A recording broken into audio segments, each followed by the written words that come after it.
All right, it says I'm live. It says I'm here. We'll see. We'll see how that goes. I got a big do-rag on my head because my hair looks hideous.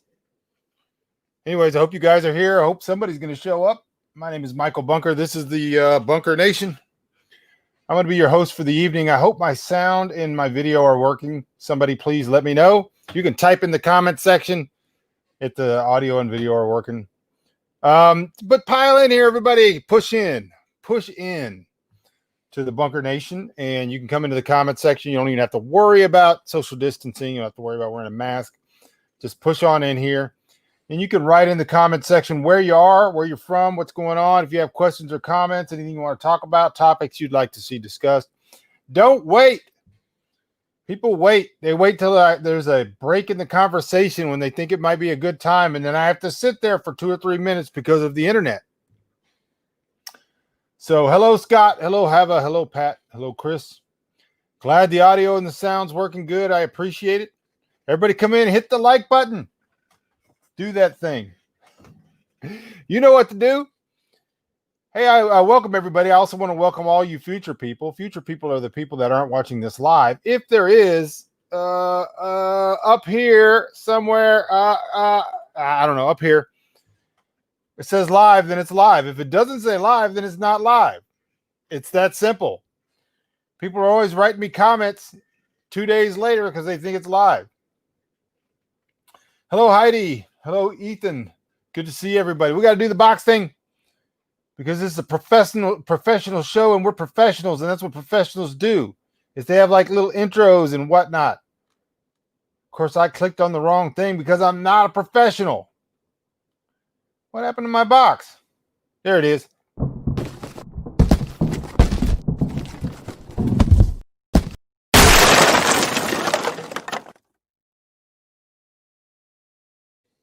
Yes, we are live. Hello, James. We are live, and we're here for you. That's what we do. I come down here. Hello, Lynchburg, Virginia. I always get that confused. I know there's a Lynchburg, Virginia, but I think there's a Lynchburg, Tennessee, too, and I get them confused. Maybe they're the same town, and they're just on the border. That could be. Because we just had this conversation earlier today, me and my wife. We were in Lynchburg. I think it was Tennessee, but I don't remember. Long time ago. Anyways, like I said, I'm here for you. Temperature's been really, really nice. Had a lot of rain the other day during the show, and then it's been kind of muddy, but the temperatures have been great. Mrs. Bunker is here, not here on the show, but she is here home and has been going with me to the gym in the morning. So that's been great. Oh, that's Bristol. That's in both. All right. But there's a Lynchburg in both, right? There's a Lynchburg in Tennessee and Lynchburg in Virginia, I think. All right. All right, so here's the thing, you people, and I don't mean that in a racist way, unless that's the way you like it. You people, we're going to talk about 5 things you should be doing because things are goofy. Things are goofy. I have been telling you since forever, 20 years, but mainly repeatedly since late February, early March. Some things I've been telling you what's been going to happen, and everything I've been saying has been happening, and everybody who knows that keeps coming back to this show knows it. But here's one of the things I told you.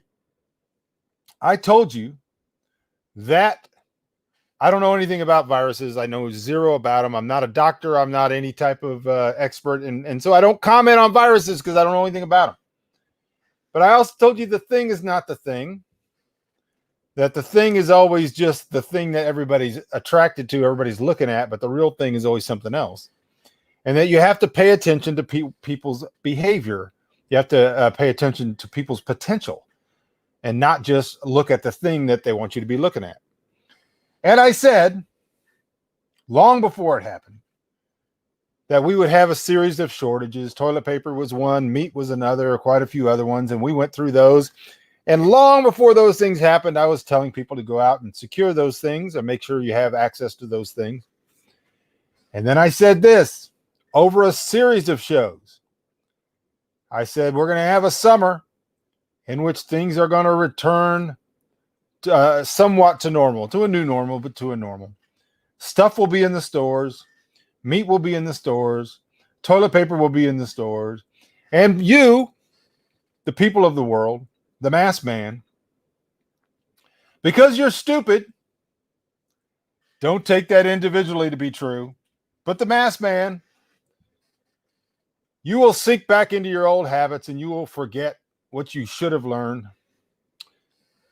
And you will think everything's gone back to normal and there's no need to even think about it anymore. And then I said, things are going to turn around leading up to the election and we're going to probably see violence. Riots in the streets, fires. Those things will most likely increase. And now everybody's calling it. Everybody's acting like they were there with me. The Washington Post is calling it. Of course, they're encouraging it. They're predicting it because they're threatening it. And they've said, listen, no matter who wins the election, they said, unless Biden wins by a landslide, which is an impossibility, there's going to be violence. Both sides have agreed to not agree and to not to accept any conclusion on election night. Both sides have already agreed to not agree and to blame the other side, whoever wins, for cheating. Listen, in my own lifetime, and maybe a little longer than my lifetime, give me a little bit of leeway here. I wasn't born in 1960, but going back to 1960, between 1960 and now, we have two major elections that have been stolen, or at the very least had such great abnormalities that they would not have been accepted. The results would not even been accepted, even by our own election standards. No historian of any political stripe, of any credibility, denies that the 1960 election was stolen. That JFK did not win the election. Richard Nixon won the election. But through the machinations of the mayor of Chicago and the governor of Chicago and the governor of Texas, who became the vice president, huge number of manufactured votes gave the election to JFK. Everybody knew it at the time. Nobody denied it. The result was accepted, and history continued. Year 2000, we had a similar situation. I can't tell you I know what happened. All I know is there were some shenanigans. From which side, I can't tell you. But we ended up with the president we were meant to have by the people in power who pull the strings. Your vote had nothing to do with that. Zero. So that's two examples in, let's say, 60 years.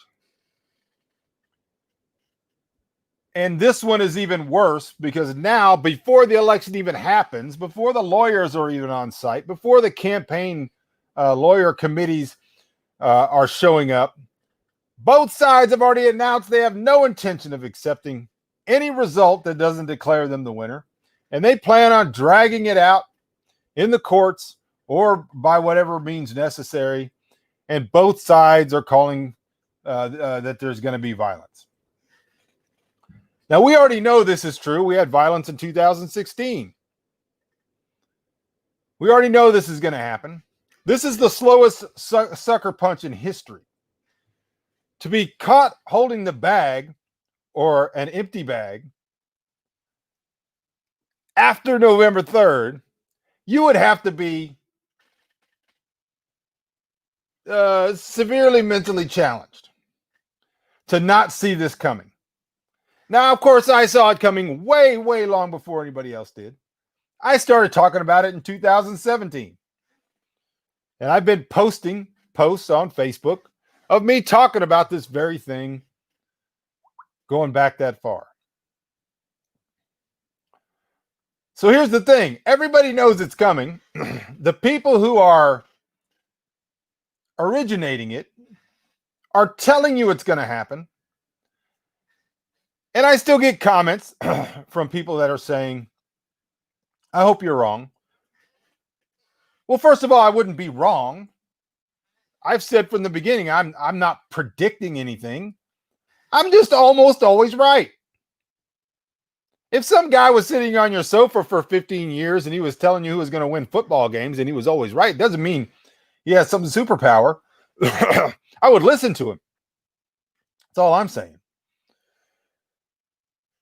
And so here's the thing, just because I've been right a lot doesn't mean I'm saying that if somehow some miracle happens and God miracles the violence away after the election day and everybody's just like, okay, I guess whatever happened, happened. We're all going to accept it and we're all going to lock arms and sing Kumbaya. If all that happens, I wasn't wrong. I've said from the beginning, just because I can't see a way out of it doesn't mean that it's going to, and I'm not equivocating now. I don't see a way out of it. If somebody sees a way out of it, let me know. A legitimate way where people who have, let me tell you something. These riots, this looting, this organized crime that's going on. Do you really think this is just like this, some kind of a spontaneous groundswell? When we know for a fact the logistics involved in moving a lot of these people around the countries and showing up at different protests, people being arrested in Kenosha who are from Portland,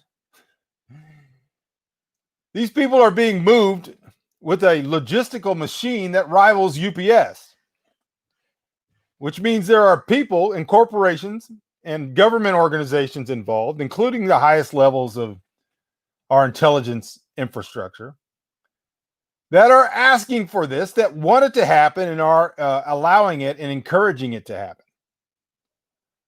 So even though I'm sitting here saying, listen, if everybody just goes home, if tomorrow everybody's just like, you know what, I kind of like Pelosi. I kind of like Trump. Trump's kind of cool. I hated him until today, but for some reason now I like him. Can't tell you why. If that happens and everybody goes home and we all just return to COVID paranoia, that doesn't mean that I was wrong. I have no idea what things, I'm not in on the planning. They're not sending me their notes. I just have the ability to have a clear-eyed recognition of things that are coming from a mile away. And some people, it's not that you don't see them. You see them. You don't want to recognize it. So here's the thing. It's almost certain that we're going to have some form of violence. We already have it now. They're already shooting. We're already in a war. And it's probably going to get worse. So what I'm saying is, this is the slowest. This is a slower sucker punch than Katrina in 2005 or Harvey in 2018, whatever that was. Let me go up here real quick. What is your opinion on dehydrated ground red meat? I've got about 50 pounds of ground veal, beef, bison, and lamb in the freezer. If you have the ability to dehydrate it, I think that's probably a great idea. I would not go out and buy commercial dehydrated beef because the price is just going to be astronomical. I'm going to get into canning and stuff in here in just a little bit. But if you have the ability, if you have a dehydrator or the ability to dehydrate meat, then I think it's a great idea. Frank says, I hope I'm doing what needs to be done. I hope you are too. And we got to remember that we rely on God's grace and mercy. We don't operate outside of it. Have a Google hamburger gravel. All right, hamburger gravel. Check that out. BLM got real nice buses. Let's just say that there's some organizational logistics taking place even above their heads. Hello, Sandy. So here's the thing.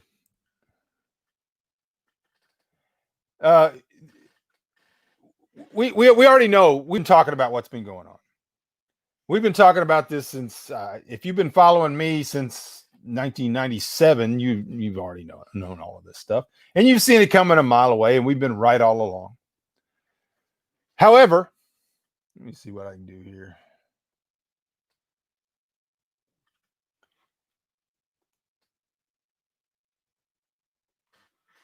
I had to do something here real quick. Hold on. I always regret having the show on Periscope. There's always some clown jumping in. So anyways, we've been talking about this for a long time. And so what I'm going to cover tonight are 5 things you should be doing.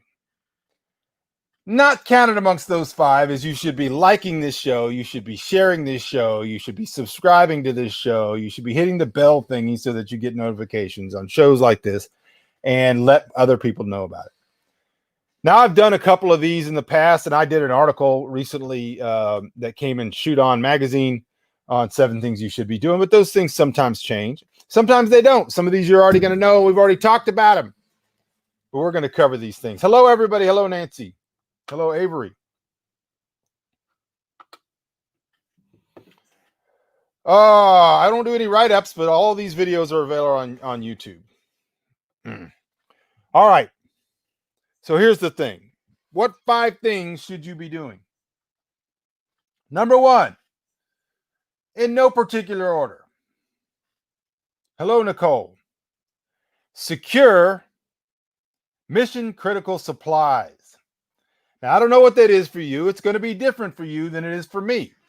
I've been living completely off grid for over 15 years, and there are things that I don't need.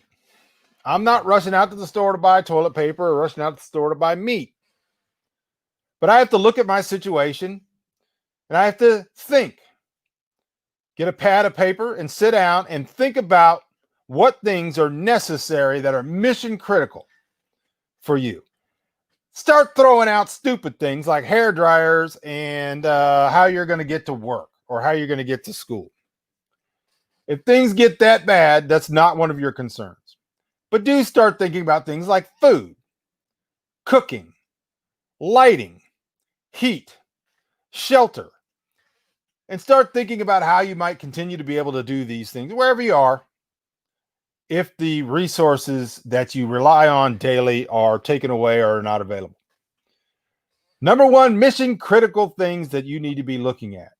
So that's what I want you to do. I want you to sit down and do an exercise with your family. I've asked you before to do this and to war game. In other words, to sit down and go, okay, what things do we have? Oh my gosh, we're going to lose the refrigerator and the freezer if we lose power. How are we going to be able to preserve food? Do we have the materials that we need to be able to do that?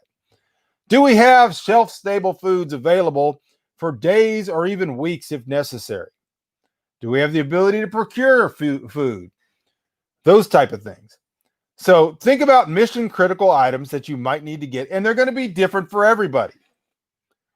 That's number 1. Number 1 thing you should be doing. Number 2, let me look. Tools, which you've heard me preach on forever. You need tools. And I'm not talking about power tools. I'm talking about tools that allow you to continue to work and endeavor and to do the things you need to be doing if you don't have electrical power. Some people ask, why wouldn't we have electrical power just because there's riots way over in New York or in California or in Seattle? The people who are doing this are organized. They are being organized at a higher level than BLM or a higher level than Antifa. The people that are doing the logistics, that are paying the bills, that are moving entire groups of rioters from place to place to hot spots before they even happen, those people are a lot more plugged in than you are. So stop thinking that somehow this thing is going to be a little teeny flare-up, a little foot fungus that you're going to be able to just ignore, because it's going to come to you. That could come in many different forms. We start having protests in the streets, and we start having rioting.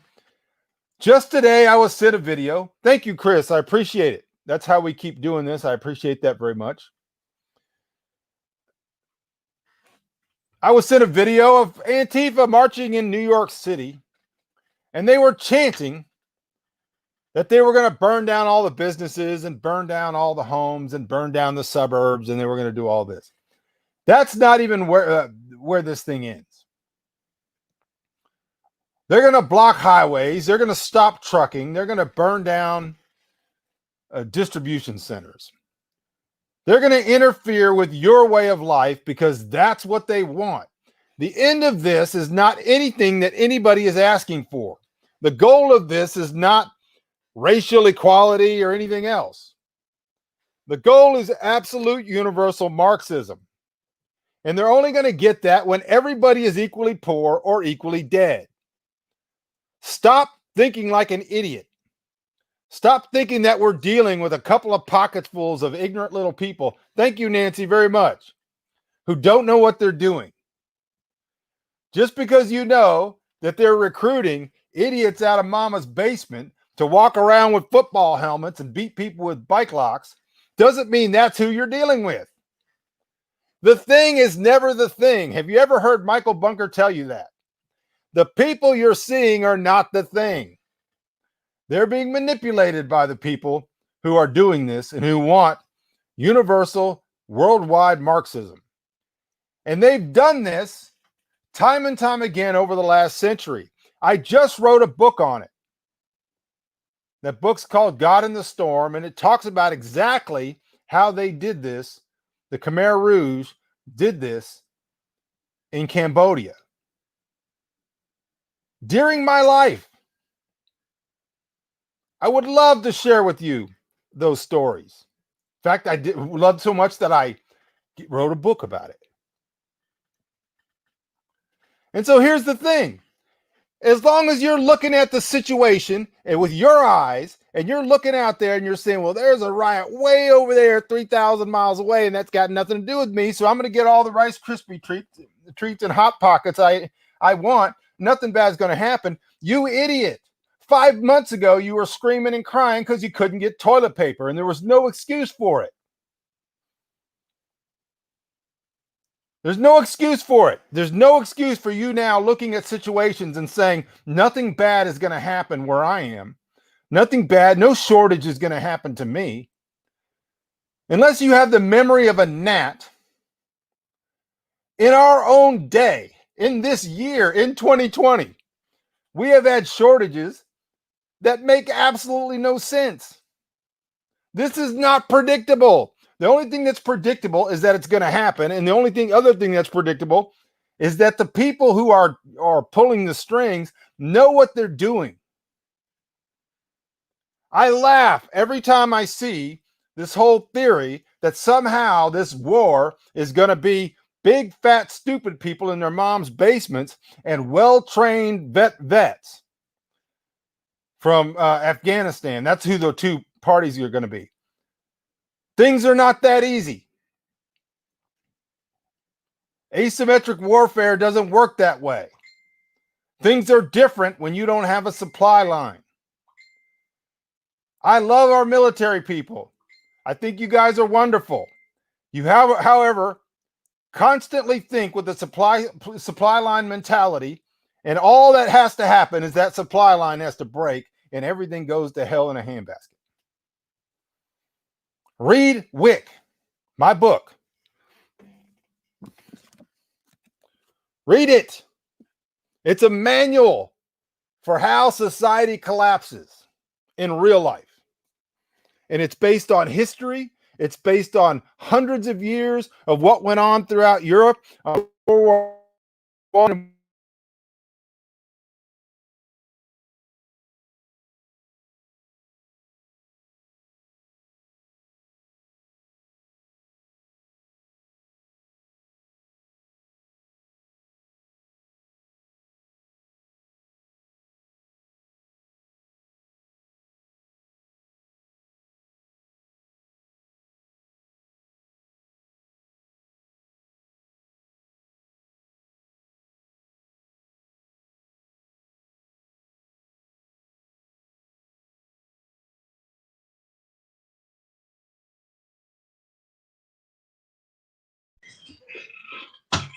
All right, I think I might be back, but I had a sound problem.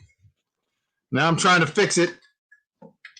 I'm being interrupted. I'm being interfered with. Let me know if the sound. Hello, Georgiana. I lost sound, but hopefully it's back. Hopefully it's back. I muted myself, but I have no idea how I did it. A lot of people would like to see me muted. All right, we're back on. So here we go. That was number one. We're going to go on to number two. Oh, we already said number two. Number two is tools.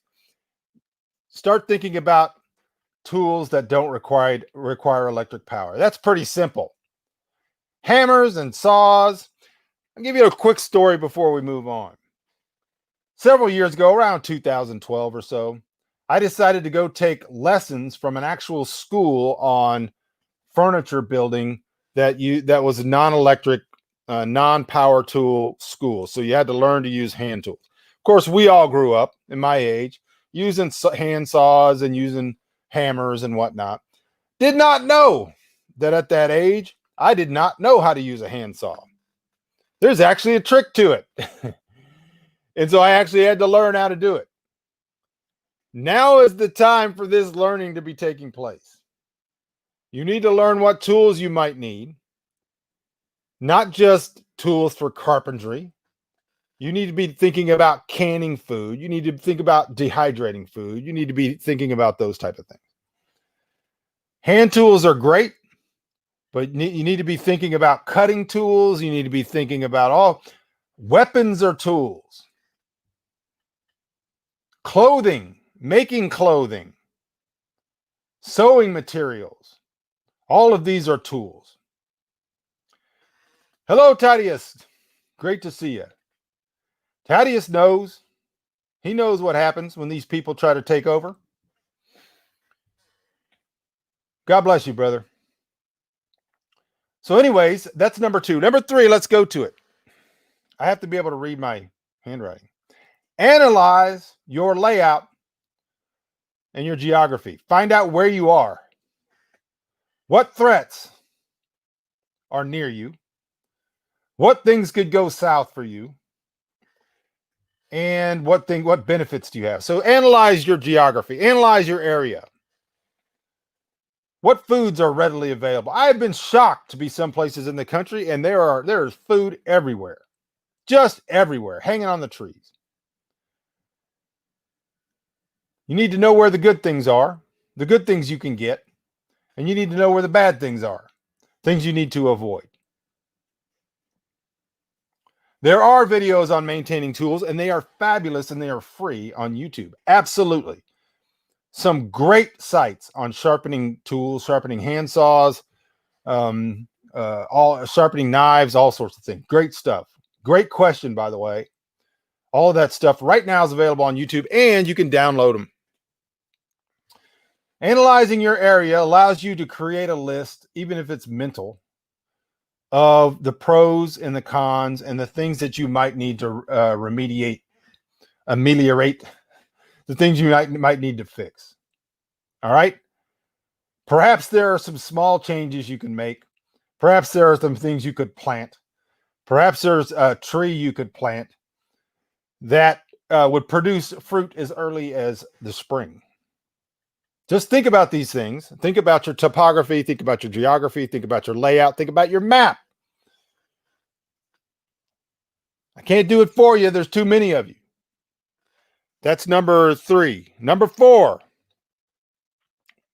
fix your handwriting so that you can read your own notes. Here's number four. Believe what your enemy is saying when they're threatening you. This is actually a bigger topic. The bigger topic is to believe the things that are obvious. That doesn't mean we look at the thing and we think that the thing is the thing, because the thing is never the thing. What I'm saying is, when people are saying, we're going to burn down your streets, we're going to burn down your buildings, we're going to burn down your businesses, and we are going to come into the suburbs, and we're going to march through there and burn things and destroy things. We're going to stop trucks on the highways. We're going to burn down the distribution centers. We're going to burn down gas stations. Believe them. Stop listening to people who, because of their confirmation bias, don't believe things are possible because somehow we are a chosen and perfectly snowflake race of Americans who nothing bad can happen to. When somebody tells you they're going to harm you, believe them. When somebody tells you they're going to steal from you, believe them. When some politician says they're going to hold you down while their cohorts go through your pockets, believe them. When people tell you that your religion is going to be eradicated, that you're going to be genocided, believe them. You cannot be prepared properly if you don't believe your enemy's threats. When they tell you what they're going to do, believe them. That doesn't mean they're going to accomplish it. Your job is to stop them from accomplishing it, but it means they're going to try it, and it's going to put you out. Step number 4 is believe the people who are telling you what they're going to do to you. When they're telling you they intend to implement an apartheid system, where they intend to implement the redistribution of wealth, when they intend to impose Marxist communist ideology, when they intend to force you to do any number of things with and to your children, believe them. Why would you not? Except that you're scared and that you're part of the mass man. They're keeping you confused because that's how they get you to do what they want you to do. All right, number 5. This is something I've been talking about since March. Most of you have not done it. I bring it up again because it's still not too late. Network. Get outside of your comfort zone and find a farmer near you, walking distance if possible, short ride, electric bike, some distance away. Find them without being creepy or weird.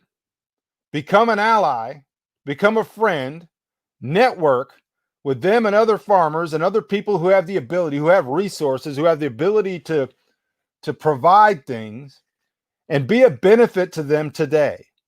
Start helping them now. If they're harvesting, work for free. Network. Don't just sit there, pardon me, and think that you're going to sit in your little suburb and all of a sudden Uncle Sam's going to roll in with a bunch of MREs and bail you out. I hate to be the one to tell you this, but there's a huge segment of the U.S. government that wants what's going on, and they're causing it to happen. You can't trust any of them, but you should be networking. There is no reason for you not to be working with, helping, making contacts with local farmers. You can find them even now. It's almost over, but you can find them at the farmers markets. You can talk to them. Most of them are going to be like-minded. Most of them know what's going on. Most of them know they're in the crosshairs. Most of them could use assistance. Don't be weird. Don't act like you're entitled. Ask how you can help. All right? That is the one thing almost none of you are doing. Because people do what they can do as long as they can remain anonymous, as long as their activities don't get them marked as a weirdo. You don't have to be a weirdo. There's nothing weird when the Washington Post is saying there's going to be violence after the election no matter what. The Washington Post, that's as deep state as you get. There is no deeper state. They're telling you what's going to happen. You cannot say you weren't warned. Everything has worked together. Everything has aligned itself so that everybody from God all the way down to the most wicked newspaper, the wicked media in the world is telling you what's going to happen. I'm not wrong if it doesn't happen. How am I wrong if I just say, listen to everybody when they tell you that they plan on starving you out, when they plan on killing your family, when they plan on burning down your business? I pray all of you would go and read God in the Storm. You can get the book right now. I'm not selling it. This is an advertisement. I'm selling it, but it's not what the purpose was. I didn't even think about it till just now. But I'm going to throw it up here anyway. You can get it on Amazon.com. I ask you to read it because it parallels perfectly and on purpose and openly Antifa and the Khmer Rouge. It tells you what these people have done in other countries and what they're doing and what they did in Cambodia. And everybody died. Everybody didn't die because the people escaped. That's not the point. That was their own words. It was their way of examining the extent of things. But 2.5 million people died in less than 3 years. It's a lot. All right, I'm here for you guys. If you got questions or comments, if you want to talk about tools, if you want to talk about supplies, if you want to talk about, I am an expert on preparedness, survival, all of these things. Thank you, Hava. You guys are being extremely generous today, and I can tell you it is critically important. If we're going to keep doing this, we appreciate you guys that are helping to support. But I'm here for you guys. If you have questions, you have comments, you have anything that you want to talk about, anything you're worried about, concerned about, maybe you just need for someone to look at you and help you, I'll do what I can do. But I'm here for you. I'm hoping this light lasts. I do have enough power to get through the show, although my microphone glitched out for some reason. Now it looks goofy. We could get as big as Joe Rogan if you guys would help, share, subscribe, all of that stuff. Like. So I'm going to sit here. I'm going to wait for your comments and questions. I'm going to go through and turn this banner back off. Go get my book, God in the Storm, Amazon.com or godinthestorm.com. Subscribe on YouTube. For those of you who are new, and I guess some of you probably are, maybe you're a live person. Live. I always look back. I can't go that direction up here, live. If it doesn't say live up there, then you're a future person. It means you're watching this in the future. And what I'd like you to do is go to YouTube, find this video or any of my other videos and like them, hit the subscribe button, hit the bell icon, and then send me your questions. Type them in the comment section. Tell me what you think. As an over-the-road trucker, what can I plan to do other than step on the pedal? I think that's one option. I would not prescribe to anybody what their other options are. You definitely want to preserve your life and your goods if at all possible.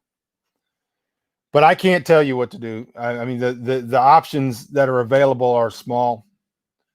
I don't envy you those types of situations, although I think they are imminent.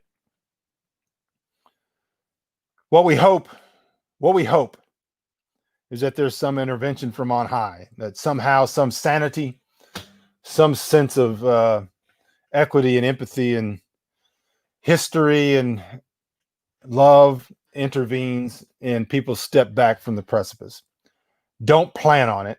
You'd be an idiot to plan on that, but you can pray for it. That's what you should be doing. Even if you don't pray, you can hope for it. Daniel says, it amazes me still how people can't see that there is a method and a plan to overthrow a nation. We've done it as well, and how we're progressing down that path. The plan to disrupt economies, to destroy them, to destroy capitalism, to bring on revolution has been well laid out. It's been well laid out. It's almost exactly like Hitchhiker's Guide to the Universe, right? So the guy is like, comes out of his house and they're going to tear it down at the beginning of the movie, the beginning of the book. I read the book. They're going to tear his house down. He's like, you can't tear my house down. And they're like, oh, the plans have been down there at the city planning commission down in the basement for years. You could have gone down there and seen the plans. The plans were written. He says, but I didn't see the plans, and now you're planning on tearing my house down, and I'm not going to let you. So he lays down in front of the bulldozer. Things develop. And then they find out that Earth's about to be destroyed. And there's intergalactic bulldozers about to take Earth out. They're like, hey, you can't destroy Earth. We're using it. And they're like, hey, the plans have been on record at the Intergalactic Planning Office. You could have gone there anytime and seen them. Well, I'm telling you, the plans have been out there. They hide things like that in these little mysterious devices called books. We are all supposed to have been reading them. Our educational system was supposed to educate us on the systems that killed over 100 million in the last 100 years. You learned a lot about Hitler and you learned a lot about the Nazis, as you should have, but did you learn much about Stalin? Did you learn about Mao? Did you learn about the Khmer Rouge, Pol Pot? Did you learn about any of the Sandinistas, any of the other number of groups? Did you learn about the Cuban Revolution? Because they do this. What's going on right now is how it works. Stereotypically, how it works. Cartoonishly, how it works. So yes, we need to be praying. And what you need to be doing is you need to start thinking. You have lived your life emoting and responding and reacting.